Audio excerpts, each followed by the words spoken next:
দ্বিতীয় দফা বন্যায় মৌলভীবাজারে আবারও বাড়তে শুরু করেছে নদ নদীর পানি এবং হাওরের পানি। এতে করে ফসলের ব্যাপক ক্ষতি হওয়ার সম্ভাবনা রয়েছে।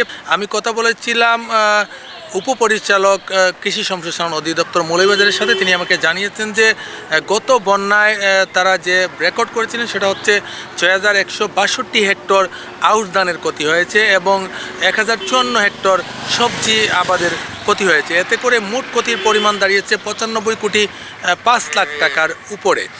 তিনি বলছেন যে যেহেতু আবারও বন্যা শুরু হয়েছে, পানি বৃদ্ধি পেতে শুরু করেছে, এতে করে আবারও ফসলের ক্ষতি হবে এবং যে ফসলগুলো আংশিক ক্ষতি হয়েছিল সেগুলো পুরো ক্ষতি হবে। এতে করে ক্ষতির পরিমাণ আরও বাড়তে পারে। আমি কথা বলেছিলাম জেলা মৎস্য কর্মকর্তার সাথে। তিনি আমাকে জানিয়েছেন যে প্রথম দফার বন্যায় ৭১৮টি পুকুর এবং দিকির পানির মাছ, ২২২ টন মাছ এবং ৭১ লাখ পোনা বেরিয়ে গেছে। এতে করে ক্ষতির পরিমাণ দাঁড়িয়েছিল ৫,২৫,০০,০০০ টাকার। যেভাবে পানি বাড়তেছে এতে করে কিন্তু আবারও সমস্যার মধ্যে পড়বেন মাছ চাষিরা।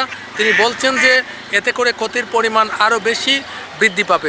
এই মুহূর্তে যদি আপনাদেরকে নদীর পানির কথা জানাই তাহলে সেটা হচ্ছে ৩ ঘন্টার ব্যবধানে ৭ সেন্টিমিটার পানি বেড়ে গিয়ে মন নদীর পানি ১৪ সেন্টিমিটার বিপদসীমার উপর দিয়ে প্রবাহিত হচ্ছে এবং শেরপুরে কুশিয়ারা নদীর পানি ১৪ সেন্টিমিটার বিপদসীমার উপর দিয়ে প্রবাহিত হচ্ছে। অপরদিকে জুড়ি নদীর পানি ১৭৯ সেন্টিমিটার বিপদসীমার উপর দিয়ে প্রবাহিত হচ্ছে। যেভাবে নিম্নাঞ্চল পানি বৃদ্ধি পাচ্ছে সেটা আরও বৃদ্ধি পাবে এবং কৃষকের ধানি জমি এবং সবজি ক্ষেত নষ্ট হয়ে যাবে। ইতিমধ্যে কিন্তু এর প্রভাব পড়তে শুরু করেছে বাজারে, যেখানে সবজির দাম প্রতি কেজিতে প্রকার ভেদে ২০ থেকে ৫০ টাকা, কোথাও ৭০-৮০ টাকা পর্যন্ত বেড়ে গিয়েছে। এতে করে যারা গ্রাহক রয়েছেন তারা সমস্যার মধ্যে পড়ছেন।